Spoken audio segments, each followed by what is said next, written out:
Do we have any open periods? I don't know where Drew is, but I'm his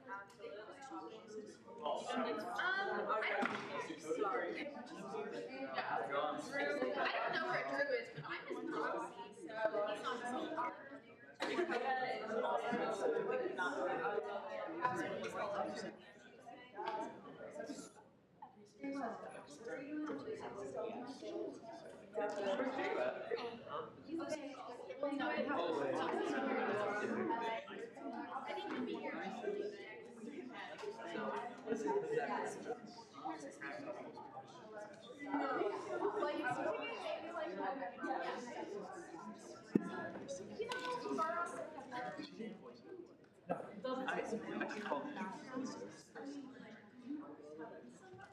Yeah, so I have a meeting that I'm setting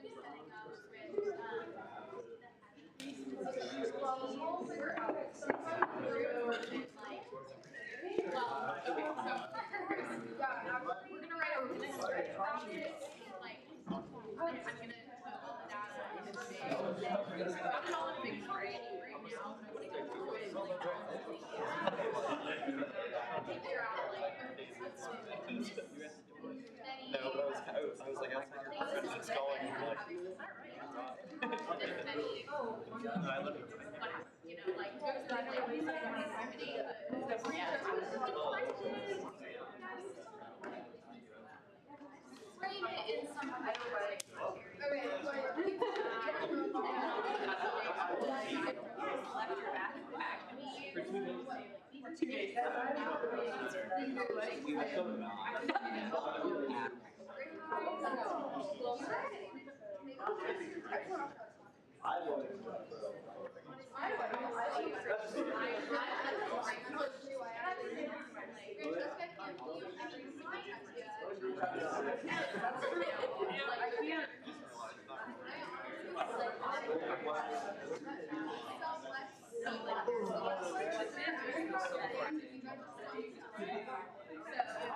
If we can say, this many buildings are only 30% of them had a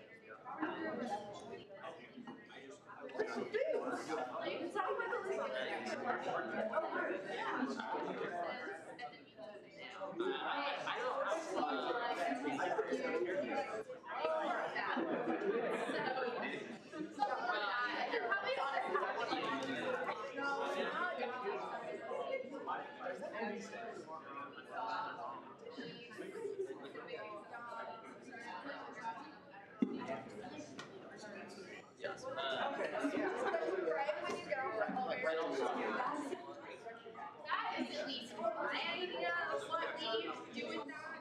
Although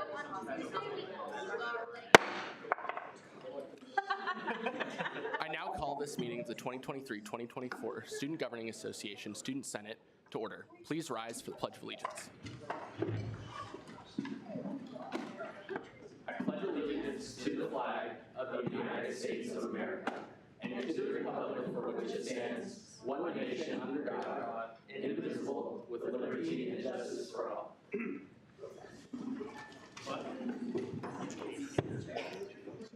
I want to begin our Student Senate meeting taking place on Thursday, October 19th, 2023 with a land acknowledgement. We recognize that Kansas State University, as the first land-grant institution, stands on the ancestral lands of the Kaw people. Our state of Kansas is home to 4 federally recognized Native nations: the Iowa, Kickapoo, Prairie Band Potawatomi, and Sac and Fox. We must remember that the land serving as the foundation for this institution was, and still is, stolen land acquired by white settlers. We pledge our commitment to creating decolonized spaces at the university while advocating for the support and future success of Indigenous faculty, staff, and students at K-State. With that, Interim Secretary Porter will kick it off with our first roll call. Good evening, everybody. It's good to be back. Atchison. Here. Biggs. Bruckner. Here. Cup. Here. Koch. Here. Cuesta. Here.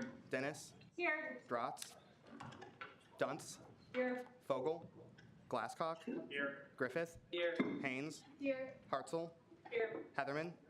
Hoffmans. Here. Pulse. Here. Jacobson. Here. Kirchen. Kidd. Kinsey. Lynn. Here. Melcher. Moore.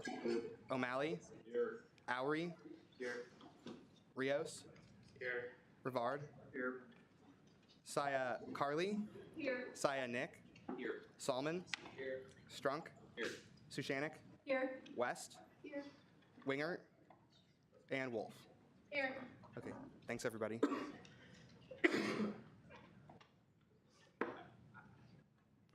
Thanks, Evan. We'll now move into first open period. First, we have Aaron Good with the Office of General Counsel.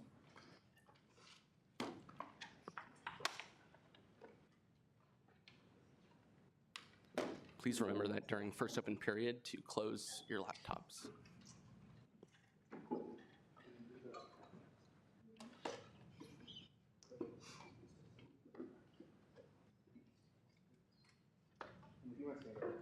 Yeah, that's perfect. All right, well, you guys are gonna get, I guess, my cheat notes on there, and that's okay. I tried to print these off at my office, and of course, 10 minutes before I'm supposed to talk, the printer is not working and all that stuff. What? You can hide if you want to. That's fine. Well, thank y'all for having me so much, and I don't know quite when you guys changed leadership. I was here with my boss, Sherry Crittenton, last spring, kind of right before the academic year ended, and talked a little bit about our office. So thank you for having me back, for those of you that I saw last spring, and welcome to the new school year for those of you who I haven't had a chance to meet yet. So I'm going to talk a little bit tonight about student organizations and the First Amendment. So, as I'm sure all of you know, we've had a big change in university policy as it relates to student organizations this year. I think that's going pretty well. 6 or so weeks in, 8 weeks in. And I know there are a lot of administrators at K-State who have worked really hard to make that be the case.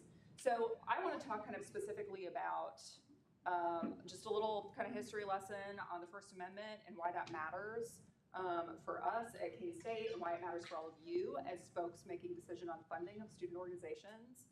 And then that's kind of where I'm going to try to use my time. So I'm going to breeze through some history lessons and then talk about how this impacts the great work that all of you are doing. So of course we have, the First Amendment. Congress shall make no law respecting the establishment of religion, prohibiting the free exercise thereof, abridging the freedom of speech, or of the press, or of the right of people to peaceably to assemble, and to petition the government for redress of grievances. So all of that's fancy words to say we can't limit what people say generally, or how they gather to say things, and how they gather around certain viewpoints. The Bill of Rights, which of course is the first 10 amendments to the Constitution, is all about how limitations on the government's power. This is all the ways the government can't interfere in our privacy and in our life. And this was important enough that they made it first. Don't worry, I'm not going to read you this.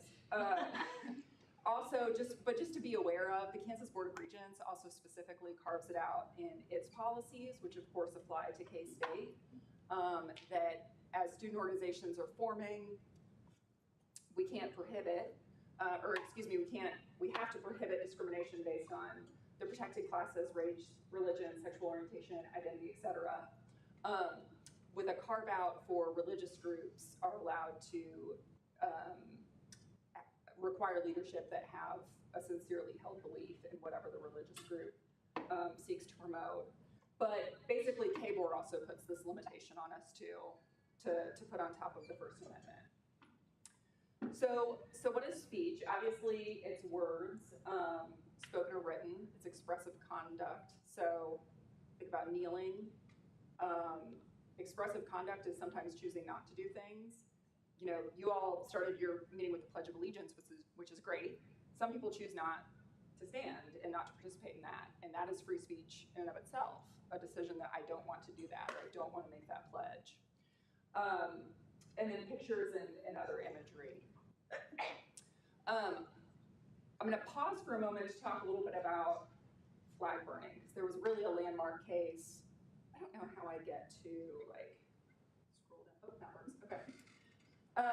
So this last picture there is the flag burning, and I want to talk about that case. So this comes out of a case from Texas, where obviously they burned a flag. There was a lot of uproar about that, and that's unpatriotic and all of that. And there are a lot of great quotes from our Supreme Court justices who decided that opinion on how they really hated the act of flag burning. They found that deeply offensive to the core of what they believed.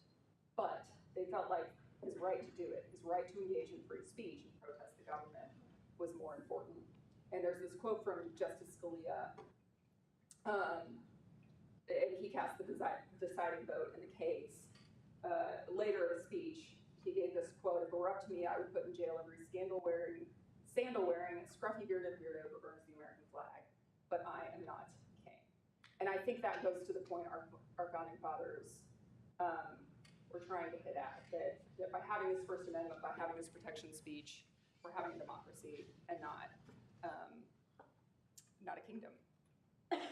So freedom of association is like a kind of the closely held sibling of freedom of speech, and it's our right to gather on a common viewpoint or just a common association that we want to have.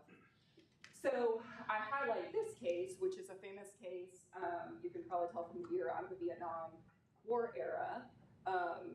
There were several student groups, but most notably the Students for a Democratic Society was a national organization that became really active on college campuses in protesting the Vietnam War. Sometimes it got a little ugly. And so this particular college, when Students for a Democratic Society went to register, the university's president said, "Oh, no, not on my campus. I don't believe in what you're doing. I think you guys are going to cause much problems. That's going to be a no on you being a student organization." They took it all the way up to court, and the Supreme Court held that was unconstitutional. That was a violation of the First Amendment.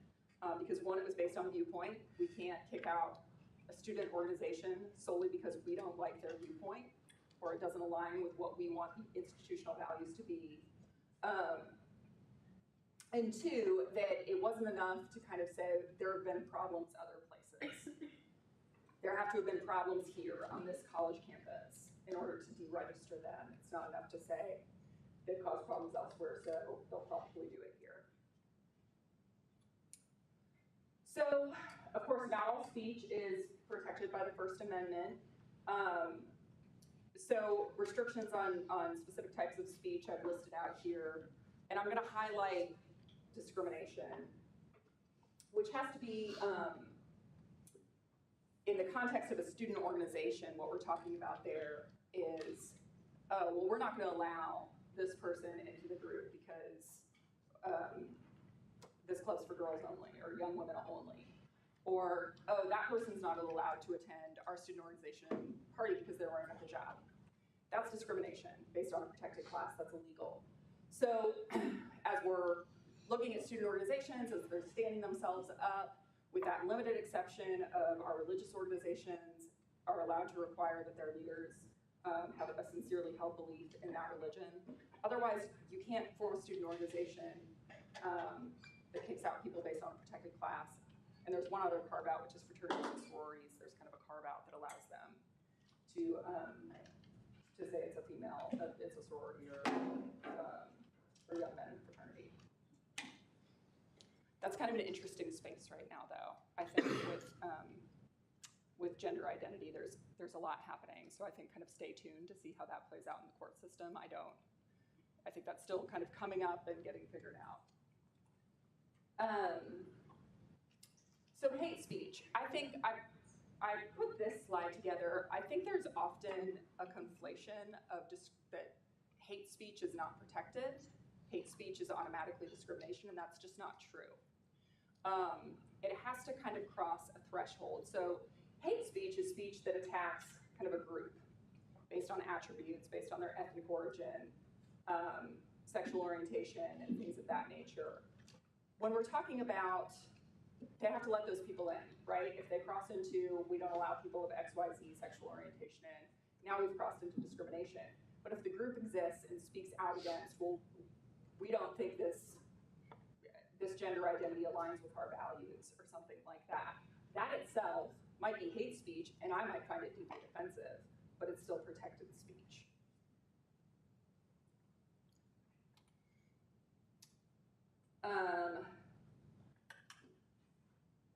So other restrictions that we as the university can put on speech, we can have, and you guys probably all know this from all of your great work talking on campus and posting the cool things your organizations are doing.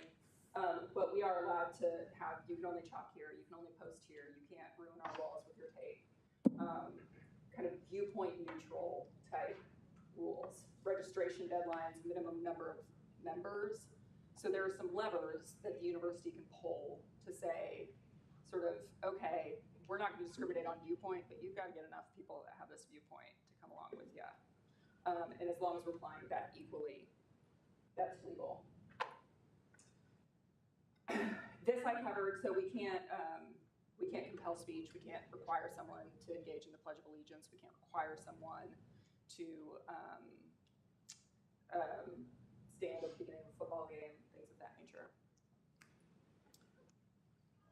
So I want to kind of zoom out here. Why does all this matter? And why does this matter at K-State as a college campus, as a public university? So it matters because this is how a lot of rights have been won, right? The right to gather, the right to assemble, the right to sit in at a restaurant. Those are rights that groups have used to protest and move forward from oppression. And I'm not suggesting by any means that we're at a perfect place in society or that those weren't very hard, difficult points. But this is what the Founding Fathers were intending, is that we're gonna have to hear some ugly things over here so that other groups can move forward and have their voices heard too. Speaker's time has expired. Chair Cuesta, I move to extend the speaker's time by 10 minutes. Second. are there any objections? Speaker's time will be extended by 10 minutes. Thank you. So, I think there's this really wonderful clip from Van Jones. Write it down, Google it. It's like a 5-minute clip. In 2017, he was at the University of Chicago, and he was talking about free speech, and he was obviously on a college campus. This was not long after there was an election in our country, and administration changed, and a lot of people were feeling very aggrieved. And I thought he put into words really well kind of the importance of sometimes feeling uncomfortable, of sometimes we need speech to push ourselves. Others need to have the right to speak so that the rest of us can raise our voices too. And how do we combat against that? Because while some folks may have the right to speak and the right to assemble and use that in a way that makes us all cringe and deeply, deeply hurts us, we have that right too. And so speaking out, using our voices, gathering in the ways that align with our values is I think, a really critical component of your education and your time here on a college campus. So, what can we do?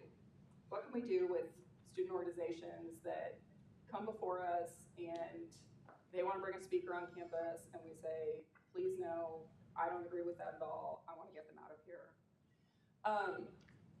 What we can't do is we can't chill protected speech. That's kind of the legal jargon, to chill speech, even if it doesn't align with our values.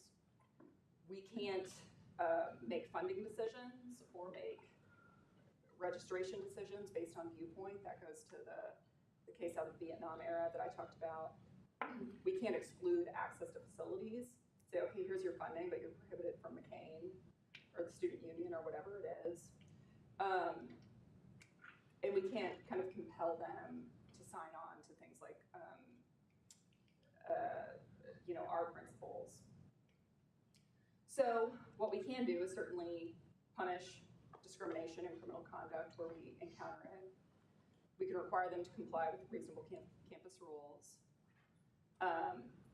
We can deny and revoke registration for groups that fail to follow reasonable campus rules. So if the Water Ski Club says, you know what, we're gonna stand up and why don't we meet every Tuesday right when that Biology 100 class is going on, and we're gonna meet right out in the hallway, and as loud as we can, we're gonna blast loudspeakers. Well, that's disruptive to the operation of business, right? We have, on Bosco Plaza, you can only have sound between noon and 1. That's the type of limitation we can do because it would be disruptive to the classes around here. So we can impose restrictions like that. And then I think really critical for all of you, what we can do as leaders in this space and what all of you can do as student leaders in this space is lead by example, live out your values, whatever they may be. Help students understand kind of the limits that we have as a public university. We can't deny funding because we don't like the speaker that group's bringing. But let's all show up with signs that speak to our values because we have free speech rights too. That's absolutely the sort of thing you can do. So I appreciate the time. I hope this was helpful, and I'm happy to stand for any questions. Are there any questions for the speaker? Caucus Leader Solomon. Could you go back like a lot of slides back to the definition of like if something substantially gets in the way of a student doing something? I think it was like Title IX stuff maybe.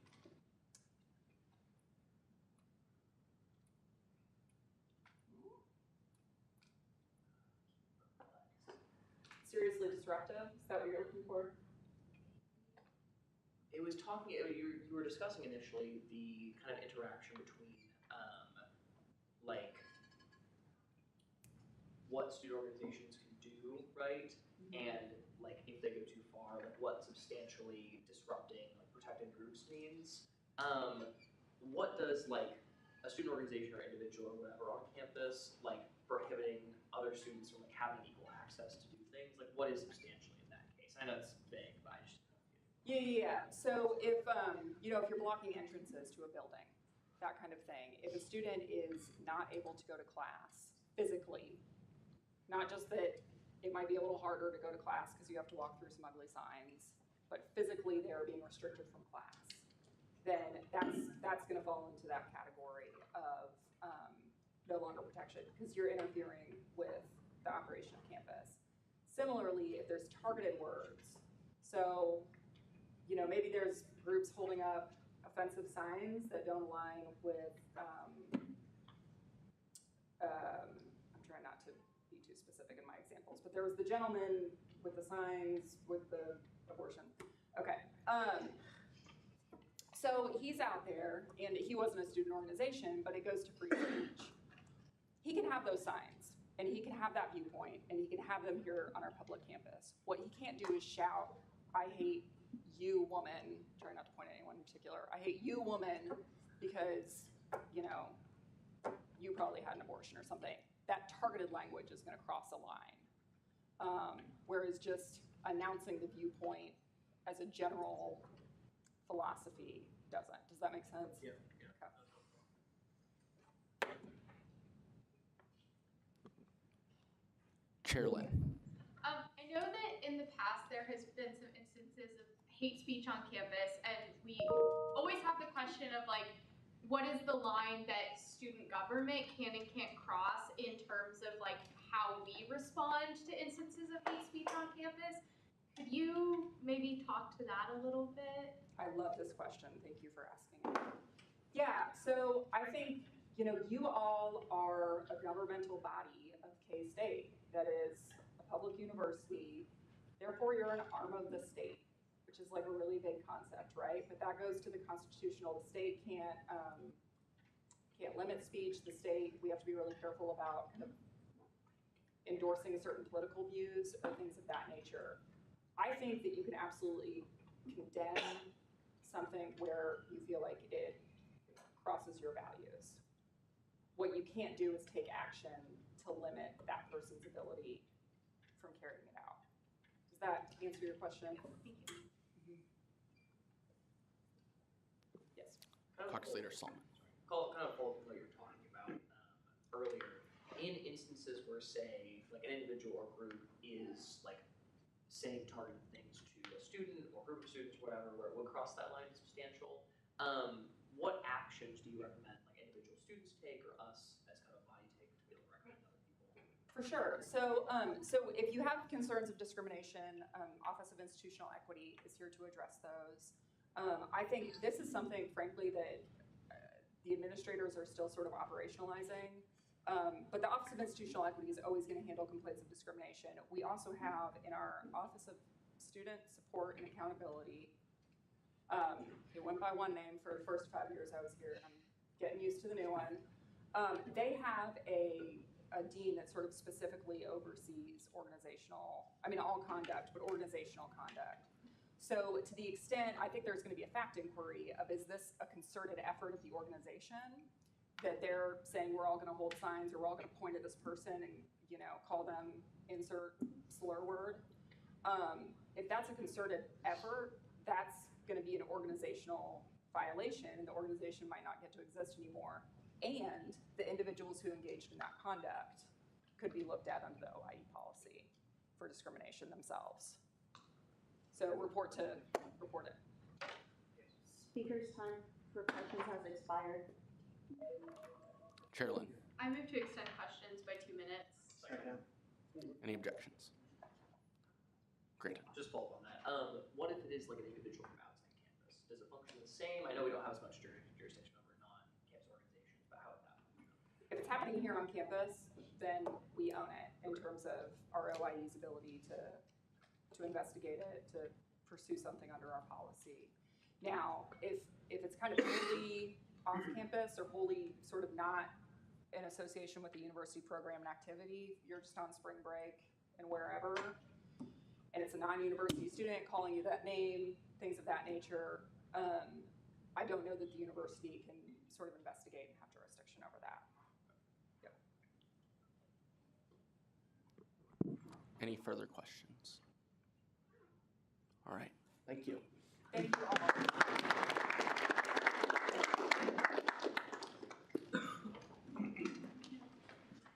Are there any further speakers for first open period? Seeing none, we'll move into approval of the minutes. The minutes were distributed on Tuesday, October 19th, along with the agenda and the legislation tracking information. Are there any questions or corrections for the minutes? Chair Cuesta. A couple corrections. Above the allocation section, if you could write that I moved Bill 2324 to 29, maybe, into final action, and then add a final action section. And then also at Do you mean Bill 19? That's what I meant. I couldn't read my writing. Yeah. And then at the bottom of the minutes, if you could use the language submitted by Samantha Sushanik in terms of secretary.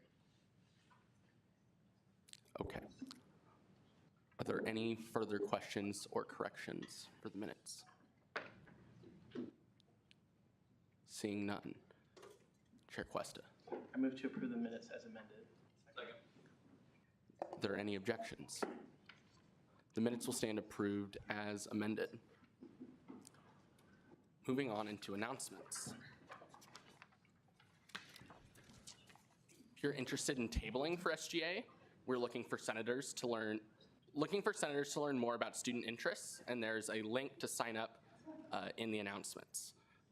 Interested in serving on the Elections Committee, Elections Commissioner Saya seeks members for the Elections Committee this term. Fill out the form, also linked in the agenda. The Legislative Advocates application has just opened up. Anyone who is interested in advocating for K-State students in Topeka this spring is highly encouraged to apply. The application is due on November 10th. If you have any questions, please feel free to reach out to Legislative Director Logan Cohn at lacohn@ksu.edu. Applications are also linked in the agenda. Proxies. If you're going to be absent from a student senate meeting, please fill out the link, even if you aren't sure if your absence will be excused. Today, we have Salmon for Streetman, Sia Nick for Long, West for Rodriguez Melendez, Cuesta for Peterson, Lynn for Bellamy, Haynes for Broughton, Cup for Pelton, Griffith for Compton, and Wolf for Zacco. If you'll be physically absent from Student Senate but would still like to attend via Zoom, please fill out the Student Center Zoom request form. Speaker Thomas will review requests based on the Student Senate attendance policy, and please submit links at the link in the agenda.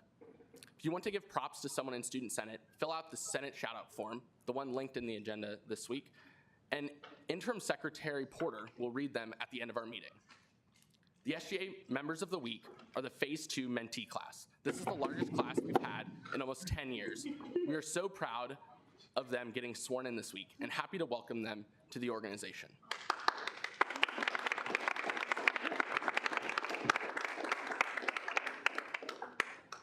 Our upcoming events, the Student Allocations Committee will meet Sunday at 7. The Student Services Fee will meet Monday at 5. The Senate Oversight Committee will meet Monday at 6:30. The Tuitions Enhancements Committee will meet Monday at 7:30. The Senate Operations Committee and the Diversity, Equity, Inclusion, and Belonging Committee will meet on Tuesday at 5:30. And the Senate Executive Committee will meet on Tuesday at 7, as well as Student Senate on Thursday. Adds a number of days to the dates in the agenda. The quote of the week is, "The secret of our success is that we never, never give up," by Wilma Mankiller.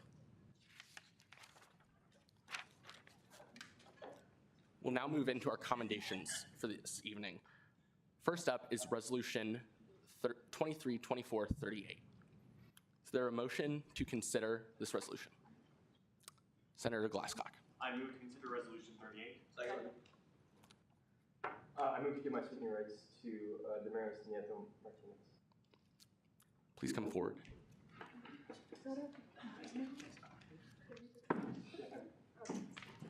Because of the resolution obligation.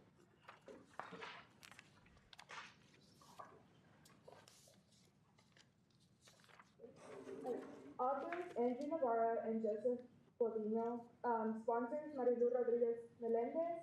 Whereas on October 5th, 2023, the Hispanic American Leadership Organization is not.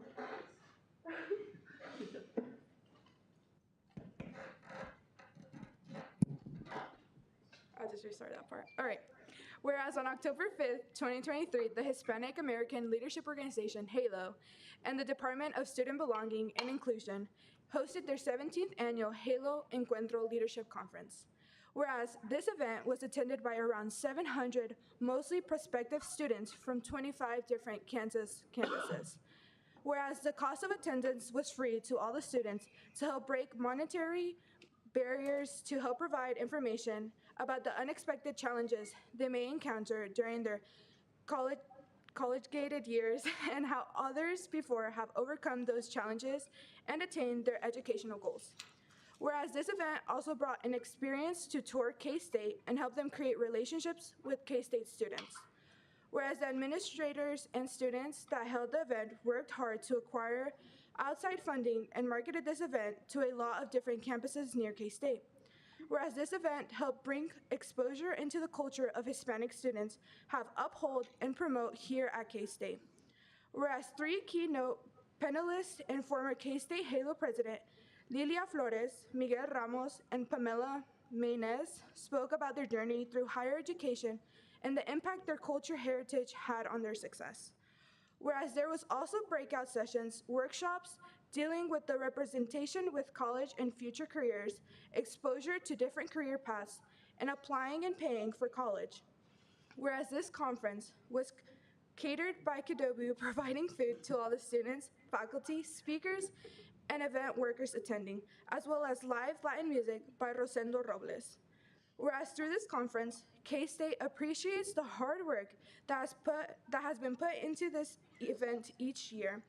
And whereas this event has helped give a welcoming environment to help recruit and diversify our community, be it resolved that, Section 1.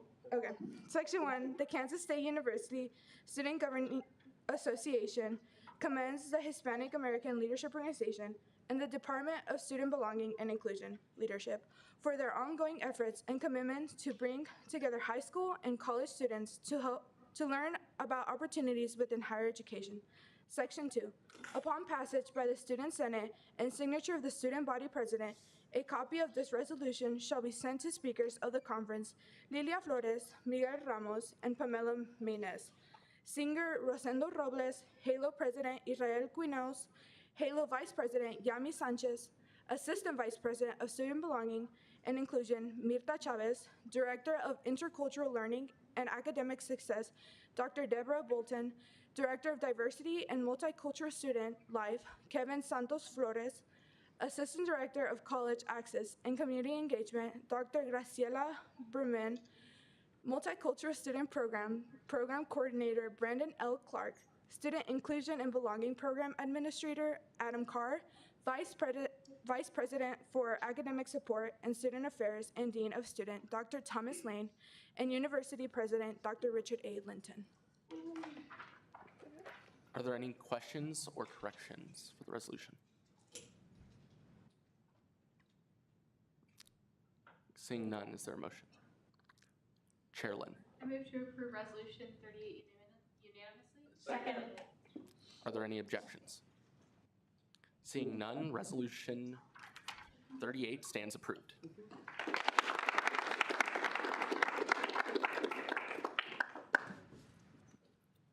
Up next, we have approval of appointments. Is there a motion to consider resolution 39? Caucus Leader Atchison. I move to approve the resolution unanimously. Is there a motion to consider? Senator Glasscock. I move to consider resolution 39. Second. Will the authors please come forward?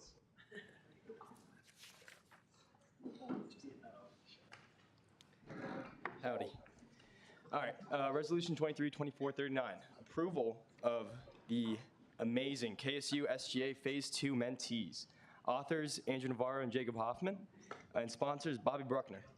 Whereas the Kansas State University Student Governing Association KSU SGA Emerging Leaders Program was sufficiently advertised. Whereas 21 individuals attended at least 3 sessions or were approved to be a part of Phase 2 of the KSU SGA Emerging Leaders Program. Whereas these individuals have fulfilled the requirements of Phase 1 of the KSU SGA Emerging Leaders Program and have applied to become Phase 2 mentees. And whereas 21 individuals have been proudly selected to continue on to Phase 2 of the KSU SGA Emerging Leaders Program. Be it resolved that the following individuals be approved as Kansas State University Student Governing Association Phase 2 mentees for the 2023-2024 term. I hope I don't mess up any of your guys' names. Alondra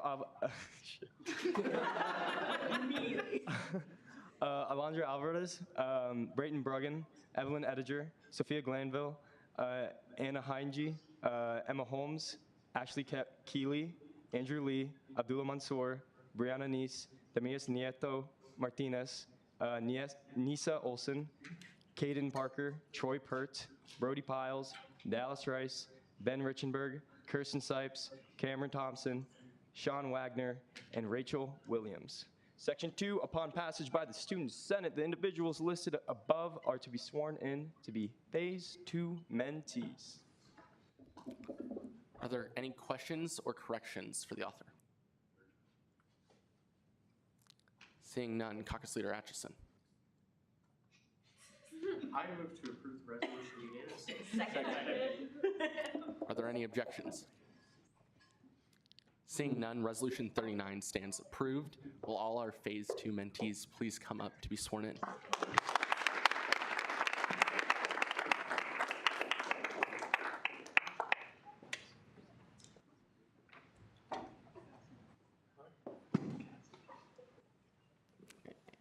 Walker, I need you to do this. One of the two of you can do the chairs, one of the two of you can do the snark.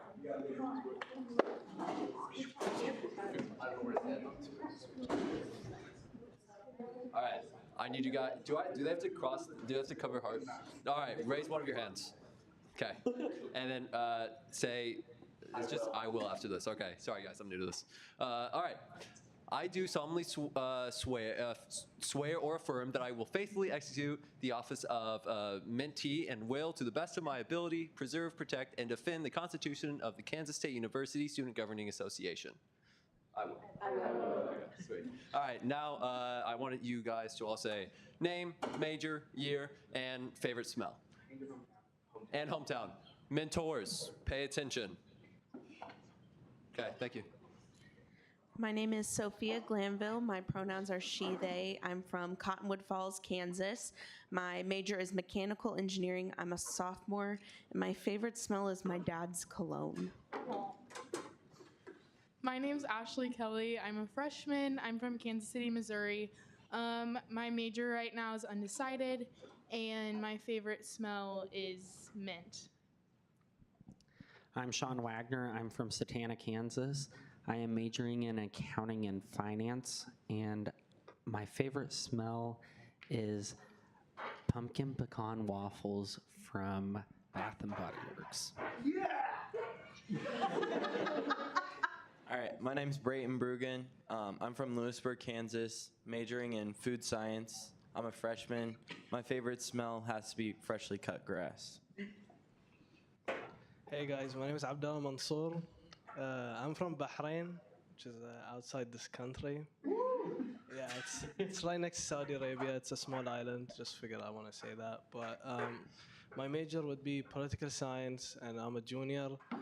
My favorite smell would be like most of the Febrezes you guys offer in Walmart. But I'd go with the apple. Anything related to apple, like shampoos or anything, I'll take that. So I like that smell. So. My name is Cameron Thompson. I'm a sophomore from Kansas City, Missouri. I'm studying accounting and data analytics. As for favorite smell, I'd say vanilla. I mean, can't go wrong with that. My name is Ben Richenberg. I'm from Kansas City, Missouri. I'm a freshman, and I'm studying education, and my favorite smell, cherry. My name is Evelyn Ediger. I'm a freshman from Abilene, Kansas. My major is political science on the pre-law track. And my favorite smell would probably be fresh laundry. Hello, my name is Damaris Nieto Martinez. I'm from Kansas City, Kansas. I'm majoring in marketing with HR on a pre-law track. And my favorite scent would be like after it rains, like that like scent. True. My name is Anna Hennege. I'm a sophomore and I'm from Olathe, Kansas. I'm studying elementary education and my favorite smell is also rain. So, yeah. Hi, I'm Andrew Lee. I'm from Wichita, Kansas. I'm studying political science on a public service track. And my favorite scent is lavender. I'm Kirsten Sipes. I'm a freshman from Wichita also. I'm studying secondary education, English, I think. And then my favorite smell would be coconut or anything tropical.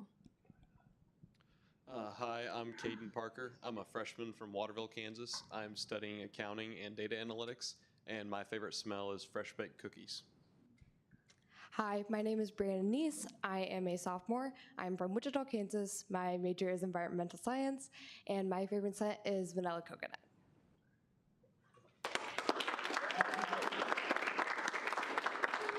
Okay, so what?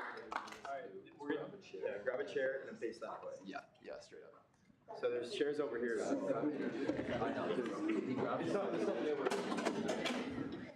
Yeah, no, just step a foot over. And again, there is a rather high chance that you will sit here. Or vice versa. Yeah, and mentors, if your mentee isn't here, save it for a later date. Thank you.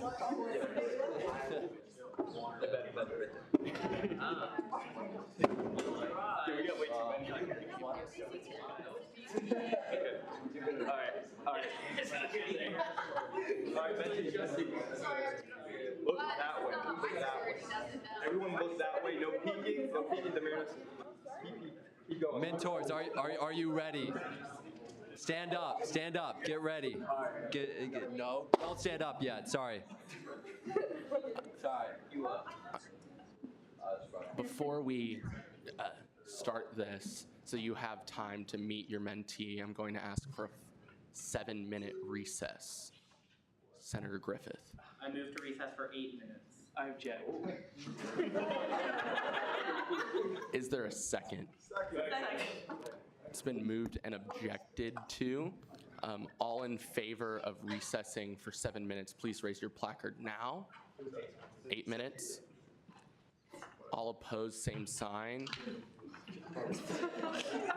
We will reconvene at 7:50. Okay. Are we using mic now? Okay. Yeah. All right. Mentor. Okay. Close your eyes. Mentors, stand up. Get your letter ready. Get a violent shake if you want. Don't do that. Just like a light tap on the back. Actually, I'll tell you. Don't tap them yet. Just stand up behind them. Stand up. Find your mentee. Hey, whoa, Evelyn. Sorry. Howard? This is very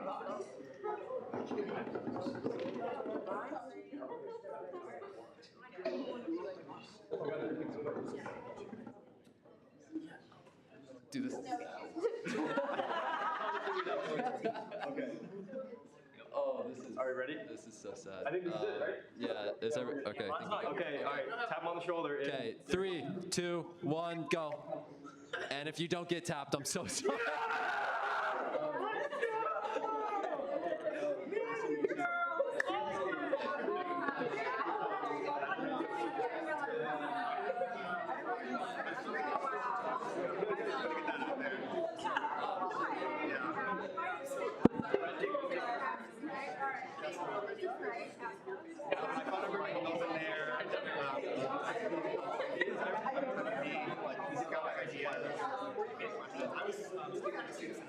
I'm the Senate Operations Manager.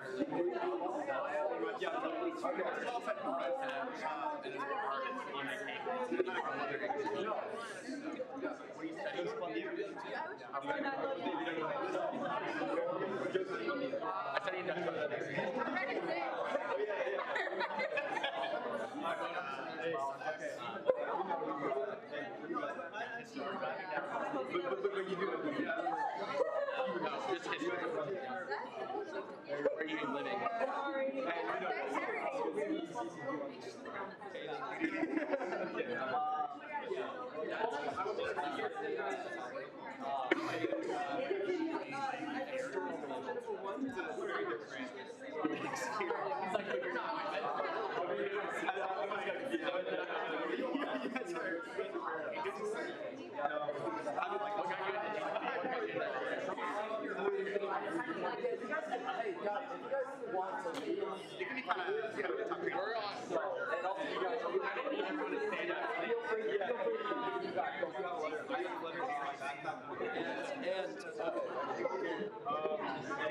Mentees, you are sworn in, so if your mentor isn't here, feel free to leave. We encourage you to stay, but you are not required to. I'm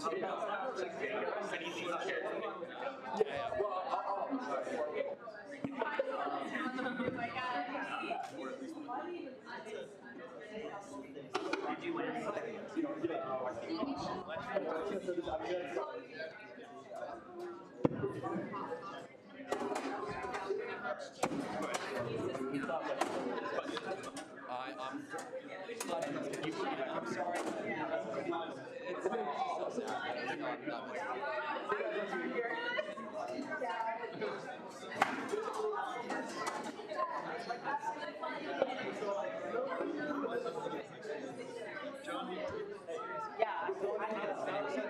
It's so cool.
Have a good night. Just like started eating dinner with the family.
Okay, I was like, I was going to my head. Okay, too long.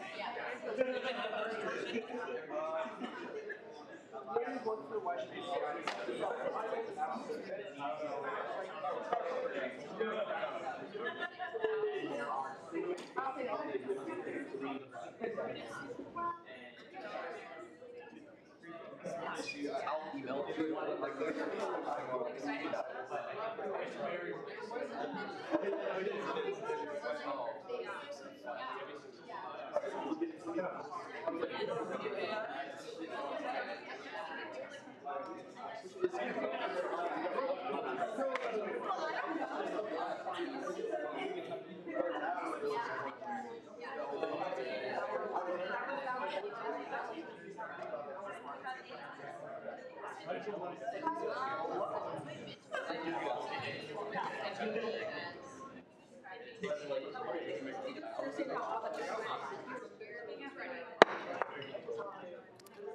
We are now back in session.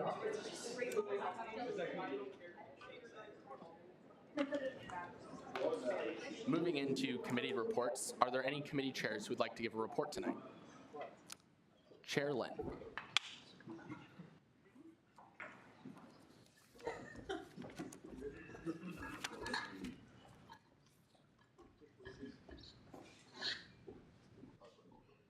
two things really quick. Just wanted to put out a reminder that KS Unite is happening tomorrow from 8 a.m. to like 3 p.m. I think.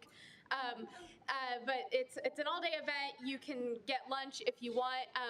Senate passed a resolution not too long ago asking professors to let us out of class for it. So it'd be really, really great if we had good representation. Dr. Johnson is also really hoping to get lots of student feedback on this so that we can adapt it for the future. So I would really appreciate if people showed up to that tomorrow, and then I can help kind of congregate or aggregate some feedback to give back to her. Second part is that we, as a committee, did our accessibility kind of review here on Tuesday of buildings on campus. We only got to 25 buildings with the manpower that we had, which leaves a lot of buildings on campus left to go. Out of those 25 buildings, we found that like almost half of the ones that we reviewed didn't even have like wheelchair accessibility, like buttons to open the doors. So obviously there are a lot of things that could be addressed. So I'm really hoping to try to continuously finish this review throughout the semester. If there's anyone who is willing to help like sporadically review a building here or there, I would really appreciate that as well. So that was all I had. Emerging Leaders Coordinator Hoffman. I have some emerging leaders that I'll connect you with. Sounds good. Are there any further questions for Interim Secretary Porter? Where are you going? Oh, never mind. Sorry. Can you send us a list of the buildings that you've done already? So if someone just like happens to be in a building at a particular time, they can, I will send out a list of buildings that we have left on our list to do. and can you send out your like evaluation Yes. criteria as well? Thank you. Are there any further questions for Chair Lynn? Seeing none, are there any further directors who would like to give a report tonight? Or committee chairs who would like to give a report tonight? Moving into directors' reports, are there any directors who would like to give a report tonight?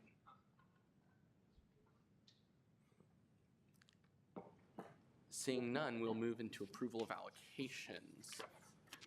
For a reminder, the two allocations are Bill 22 for the Pocono Entomology Club. They requested $1,000 and received $1,000. And Bill 23 to the Society of Hispanic Professional Engineers. They requested $700 and were recommended $700. Chair Cuesta. I move to approve the allocation.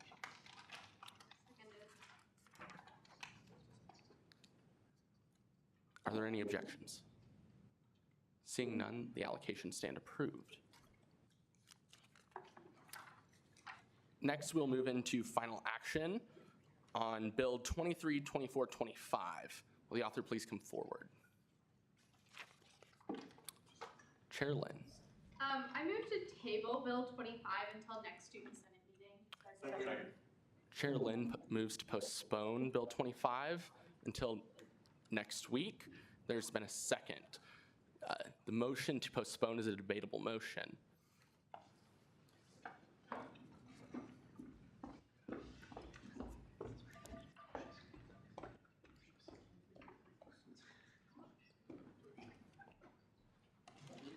Yeah, so this bill got referred out of committee this past week, but the branch leadership from the judicial branch unfortunately couldn't make it tonight. They had really wanted to be here to kind of speak on behalf of this legislation, so I want to give them the chance to have their voices heard from the judicial branch as well, since this legislation was going to be affecting them. So I think we should postpone it until next week. Seeing as that is debate in the positive, we'll now seek debate in the negative. Chair Cuesta.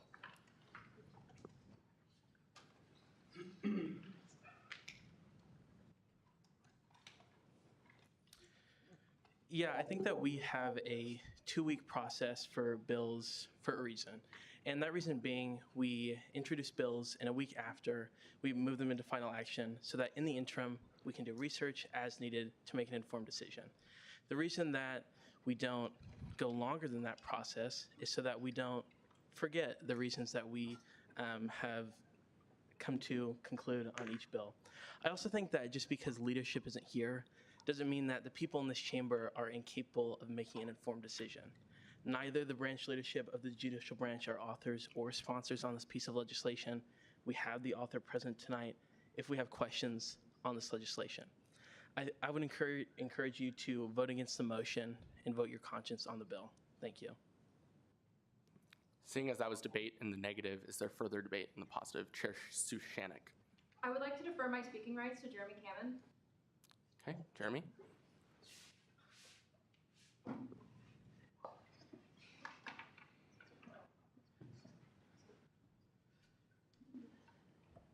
Hey Senate, it has been a while. So I'm currently here speaking on behalf of the judicial branch. To second an earlier speaker's point, this is going to directly affect us, and the only people that currently have speaking rights that can speak on it, for it, or against from judicial are the Attorney General and the Deputy Attorney General. And they also are not here tonight. We would very much like to speak on this, and we would really like if you could give us that time to speak for it. And I understand there is the 2-week process. However, that does not mean that we need to expedite things. I think we need to make sure we hear everyone that would like to speak on it. We need to make sure that as a Senate, we're making well-informed decisions and passing well-founded legislation. We should not have a 2-week turnover rate. That is a very dangerous precedent to set for all things. So I would really appreciate it, and Judicial would very much appreciate it, if you would please just give us that week so we could be here to speak on it. Also, I really don't want to speak on behalf of both Hattie and Elizabeth. That is kind of a high bar to have. So please, thank you. Seeing as that is debate in the positive, is there debate in the negative? Senator Saya.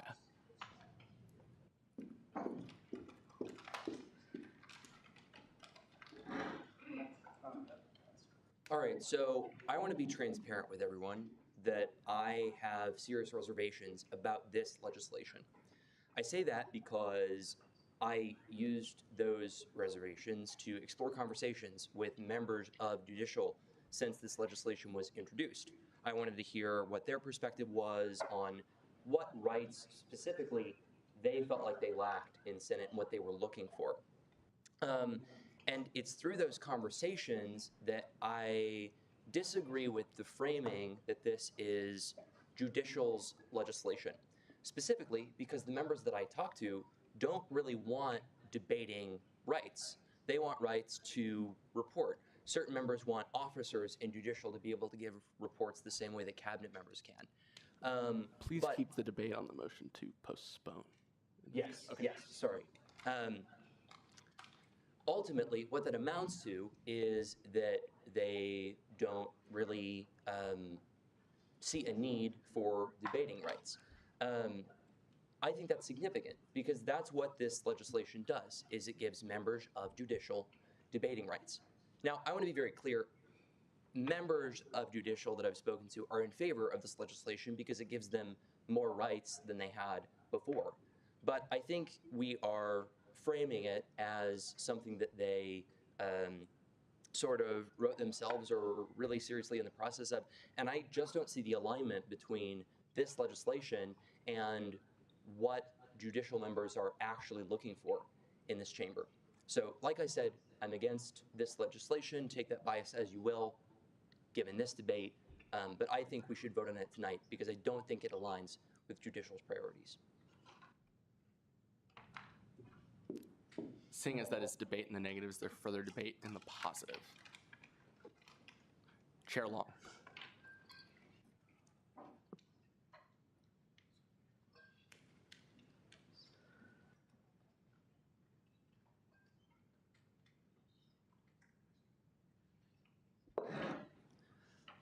Referring to a previous speaker's argument, if we have confusion about what Judicial's priorities are, we should certainly wait for the 2 extra witnesses who can speak on this to be here to explain what those priorities are and give their thoughts on the bill. If we don't fully understand exactly what we think they want, we should most definitely not have debate and vote on this tonight when they are not able to be here. Seeing as that was debate in the positive, is there debate in the negative on the motion to postpone? Caucus Leader Atchison.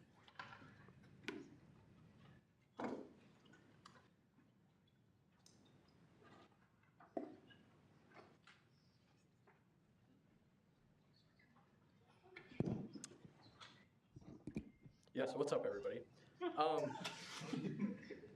Thank you. First of all, just to talk a little bit on some previous speakers' comments, I think that this is kind of like an urgent thing. This is going to have to do, or this has to do with like who has speaking rights in Senate, and I think that's a pretty important thing that us, the legislative branch, the student Senate, should decide what happens. I don't think this is an issue for the judicial branch to decide. I don't believe in that. We are the legislative branch. We are the student Senate, and I think that we should make decisions based like on our needs and like who we think should be able to speak in this Senate.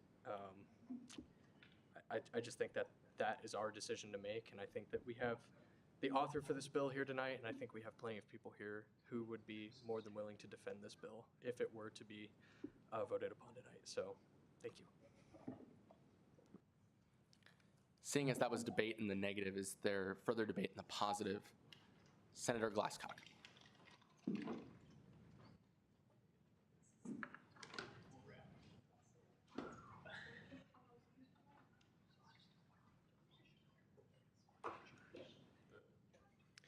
Yeah, so kind of my thought process behind this is ensuring that there is quality debate and quality information being given on each bill that is put through with the Senate, and making sure that each bill has a fair shot at being passed or denied depending on their merits. And with however many people we have here, I think making sure that we have the people who are the most knowledgeable about this bill and who understand the most about the comings and goings of what their division is going to be most important for having a consensus built about what we should be doing with this bill. And so tabling it and moving it to next week ensures that we have quality debate and making sure that each bill that comes through our chamber is being debated on in a fair and proper manner that is going to be given the due that it deserves in our chamber. So, thank you. Seeing as that was a debate in the positive, is there further debate in the negative on the motion to postpone? Senator Griffith.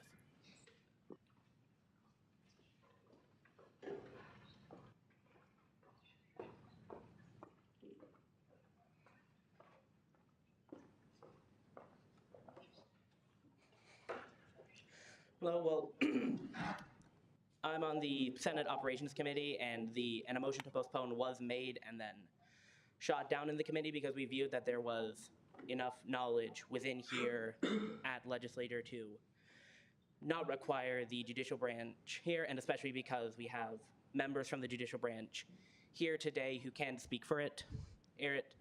Don't believe that there is any reason that we really need to postpone it, as we have enough people here to fully debate on it. As previous speakers have mentioned, the author is here, and there are certainly people who are willing to debate and discuss it here. I see no reason to postpone. Seeing as that was debate in the negative, is there further debate in the positive? Senator Dennis.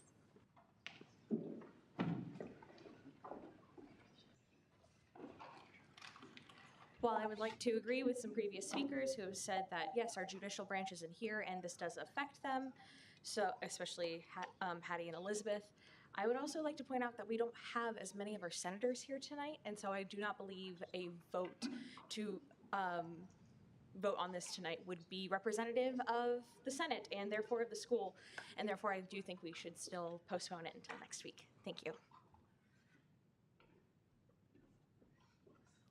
Seeing as that was debate in the positive, is there further debate in the negative? Emerging Leader Coordinator Hoffman. The question of privilege. Have we reached whatever it's called?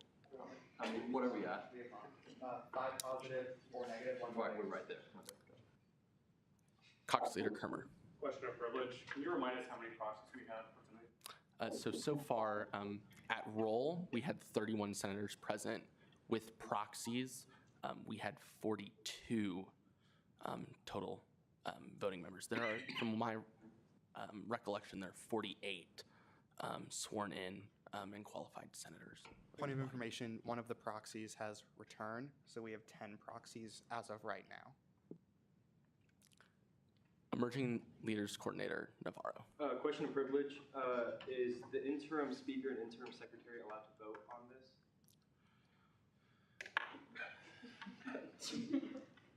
Theoretically, yes, as we are still both senators.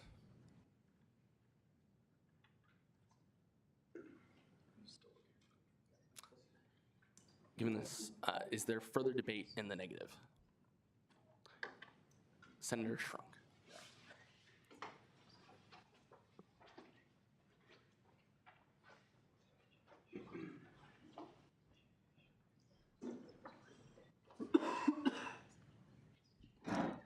Hey guys, I just wanted to reiterate what some previous speakers have said. I just feel like there's enough people here, and there are definitely enough proxy votes as well to definitely debate and pass or not pass this legislation. I don't see why we can't really just go forward and debate on it tonight. Speaker Blood. Chair Cuesta. I move to call the previous question. The motion to call the previous question is now in order. Is there a second? Second. Chair Long. Question of privilege was the motion to call the previous question. The motion to call the previous question ends debate on the current question at hand. That question is the motion to postpone Bill 25 for 1 week. The motion to call the previous question requires a 2/3 majority of the body. Again, is there a second on the motion to call the previous question? Second. It's now been moved and seconded. There is an objection, which we'll now move into a hand vote on the motion to call the previous question. Please raise your placards, proxies, raise your placard in your hand. All those in favor, raise them now. All those opposed, same sign. The motion carries. We will now go into a hand vote on the motion to postpone Bill 25.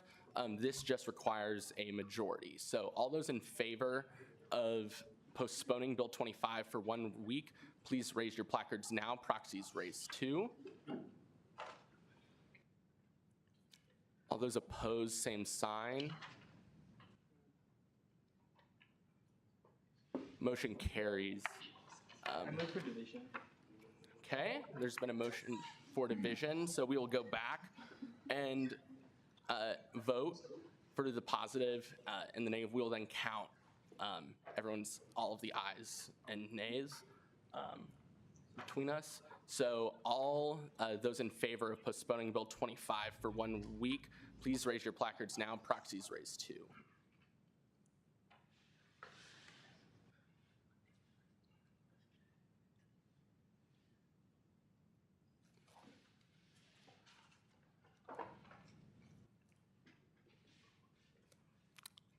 All those opposed, same sign.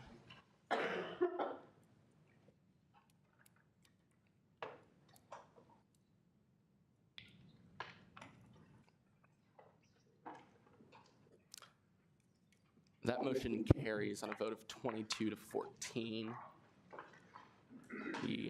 So Bill 25 is now postponed. We will now move into final action on Bill 26, and I am the author.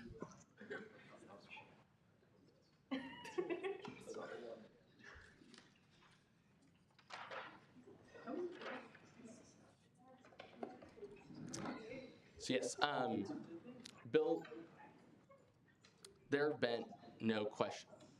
Emerging leaders. Were any changes made? No. You have first rights to debate.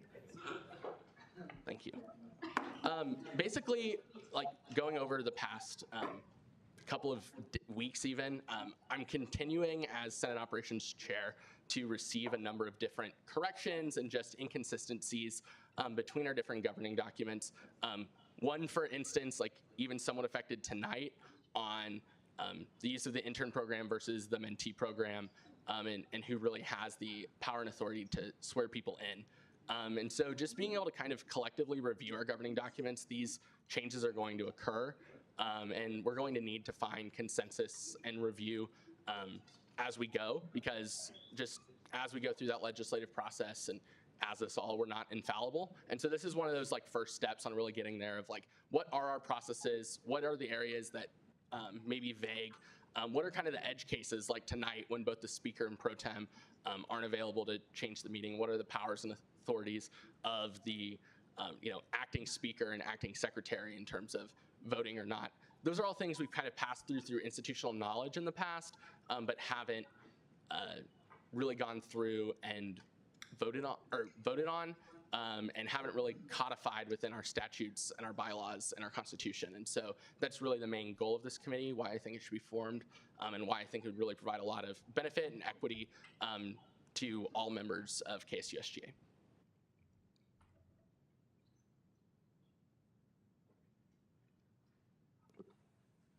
Seeing as that was debate in the positive, is there a debate in the negative on Bill 26? Seeing none, is there any further debate at all? With that, Interim Secretary Porter will take us into a roll call vote.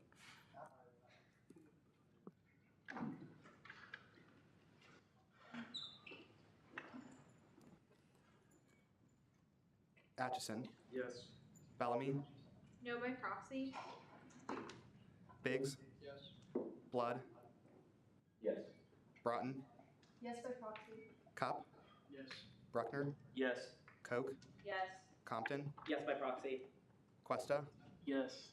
Dennis. Yes. Drotz. Dunce. Fogel. Glasscock. Yes. Griffith. Yes. Haynes. Yes. Hartzell. Yes. Heatherman. Hoffmans. Yes. Hulse. Yes. Jacobson. Yes. Kirshen. Yes. Kidd. Kermer. Yes. Kinsey. Long. Yes. Lynn. Yes. Melcher. Moore. Yes. O'Malley. Yes. Lowry. Yes. Pelton. Yes by proxy. Peterson. Abstain by proxy. Rios. Yes. Rivard. Yes. Rodriguez Melendez. Yes by proxy. Rogers. Yes. Saya Carly. Yes. Saya Nick. Yes. Salmon. Yes. Streetman. Yes by proxy. Strunk.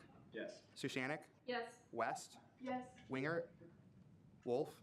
Yes. Zacko. Yes. By proxy. Chair Long, we need your vote while you're seated. I knew you were gonna do that. Yes. Thank you. On a vote of 38 to 1 to, wait, hold on.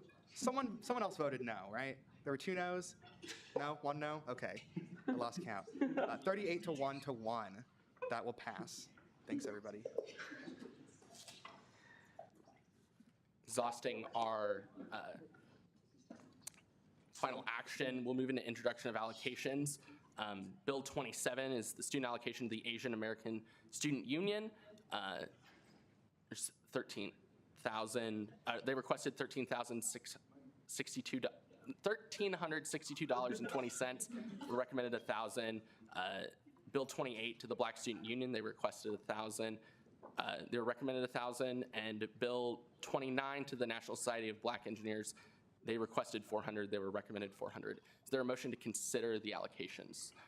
Chair Long. Question of privilege. How many members are going to the, I apologize, Asian American Student Union event? Chair Cuesta, do you mind to answer that request for information? No problem.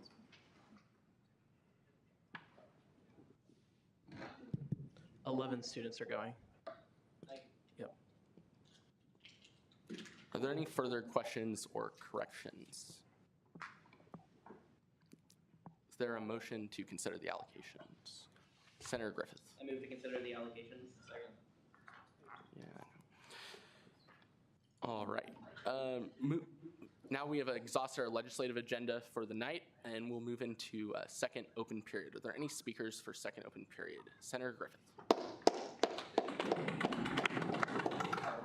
Please maintain decorum during second.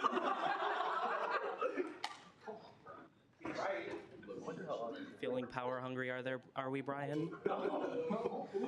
Please maintain decorum. But anyway, I am here on behalf of the Board Game Club as its president, and to say you should come tomorrow, 7 to 10, room 206 in the Student Union. I'm sure we have some of the interns here that emerging leaders or whatever that I don't actually recognize, but if you're here, you should come.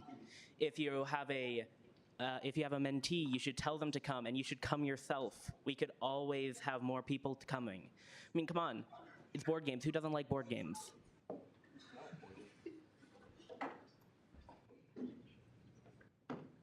Are there any questions for Senator Griffith? Thank you. Emerging Leader Coordinator Navarro, I hear you have a request for information. Yeah, last time I introduced a bill regarding rented clothing for DPF funding, and I didn't. It's kind of my bad because I should have told Kate I didn't see it on her agenda, but I didn't see it on the agenda for final action today. Chairlin. To answer that question, this is on me, guys, sorry. When DEIB did the accessibility walk, we didn't do business on Tuesday, so we weren't able to refer it out. That was on me, sorry, but we couldn't refer it out, so then it couldn't be in final action. So it got pocket held until next week, and then we'll vote on it then. Perfect, thank you. With that, are there any further speakers for second open period? Senator Koch.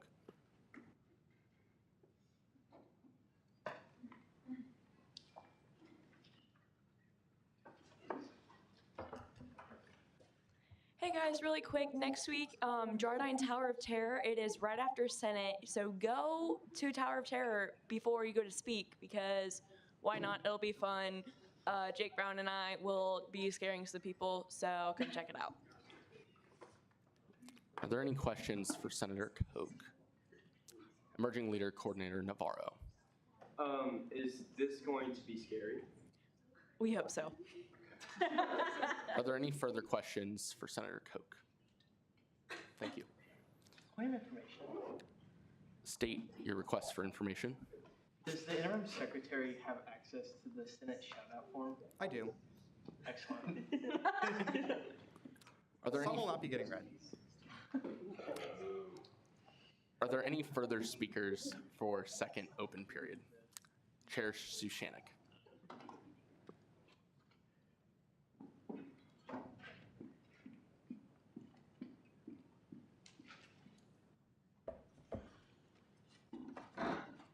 Okay, two things. As everyone already knows, we are doing homecoming stuff this year. So I just wanted to put out one last ploy to get some volunteers for the sidewalk chalking and for Paint the Ville. It would be really helpful if we had more people, and it's a really good opportunity to get to meet more people. I know at the beginning of the term, a lot of people expressed that there weren't a lot of ways to make connections within SGA without going to events that they might not feel comfortable at. This is one of the events that you can meet people at, and it's school, university sponsored. So we have sidewalk chalking on Sunday and Paint the Ville on, I think, Monday from 10 to 3. I'll send out the little sign-up form in our group chat too. And the second thing I wanted to say is next Monday in this room at 7 p.m., I mentioned it last week, is the Manhattan City Commissioner Forum. We had the school board forum in here. It went great. Would love to have more student leaders in the room to engage with our prospective elected officials. Thank you. Are there any questions for Chair Sushanik? Perfect. Are there any further speakers for second open period? Interim Secretary Porter will now take it over with Senate shoutouts. Thanks, Brian. Shout out to me, Speaker Pro Tem Kappelman. Wait a minute, I'm not Brady. I still think that Interim Pro Tem Porter did a good job. Thank you. Shout out to Considering Resolutions. Shout out to Febreze and Laundry. Shout out to Brian for looking like he's testifying before Congress because he ran a Ponzi scheme. Shout out to more debate than we've had in months. Shout out to Evan's special name tent for tonight. Thank you. OMG, Speaker Porter back from the grave. Thank you. Shout out to Brian's gaveling. Shout out to Decorum. You're right. Shout out to Evan's return. Thank you. Shout out to the concrete people for blocking Flo and Bosco this morning. I do not know what that means. To the shout out form for actually being accessible this week. And shout out to Speaker Thomas on Zoom. Thanks, everybody.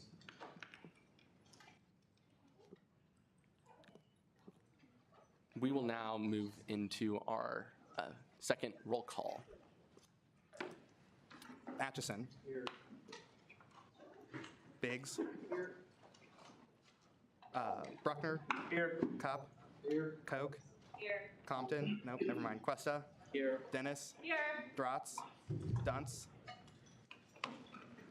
Fogel. Glasscock. Here.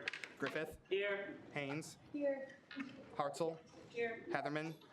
Hoffmans. Here. Pulse. Here. Jacobson. Here. Kirshen. Here. Kidd. Kenzie. Long. Here. Lynn. Here. Melcher. Moore. Here. O'Malley. Here. Lowry. Here. Rios. Here. Rivard. Here. Saya Carly. Here. Saya Nick. Here. Salman. Strunk. Here. Susanic. Here. West. Here. Winger. Wolf. Here. And Zacco. Thanks, everybody. Caucus Leader Kermer. I'm here. Oh. Bills 27, 28, and 29 will be referred to the Student Allocations Committee. With that, we've Chair Cuesta. I move to adjourn this meeting until the same time, same place next week. It's been moved. Second. It's been moved to adjourn until October 26th, 2023, and seconded at 7 p.m. Are there any objections? We stand adjourned. Oh. Recording stopped.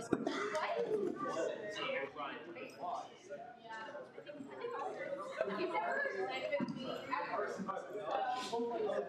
I appreciate it. I still fight with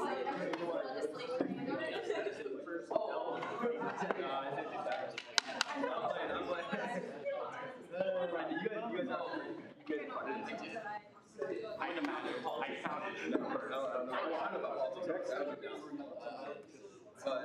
Same like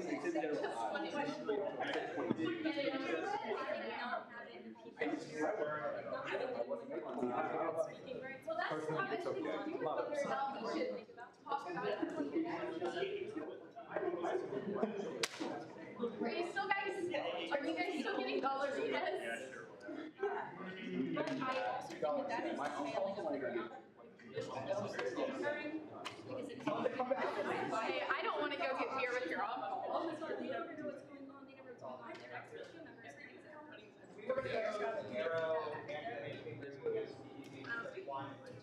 Oh.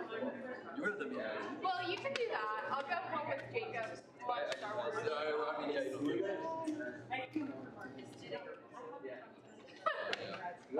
yeah, because you They can speak 9 seconds. Okay. Well, oh, not dollaritas next week because. I'm not sure. What? But don't you have to? Maybe tomorrow night. Yes.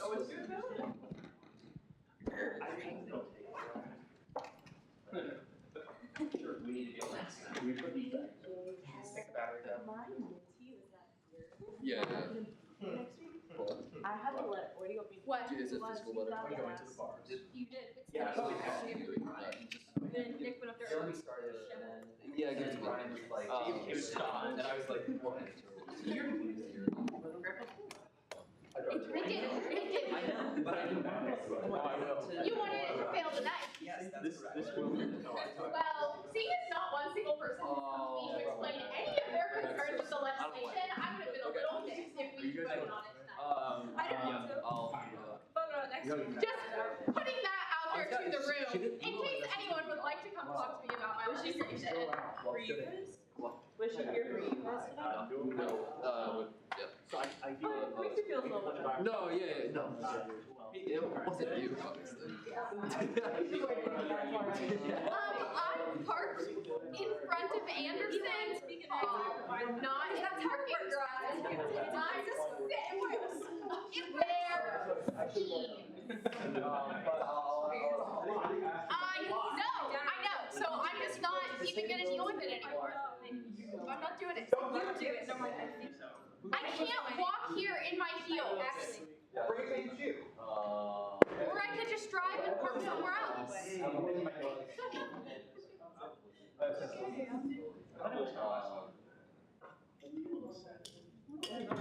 Well, everything that was in final action didn't get final action. Productivity. Nick spilled out. Hey, good job, guys. Thank you.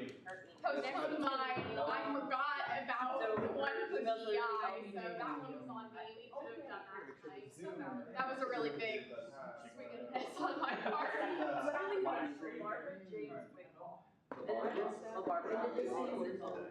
I heard it. No, but yeah, it's training is different. Technically, yeah, but she does play.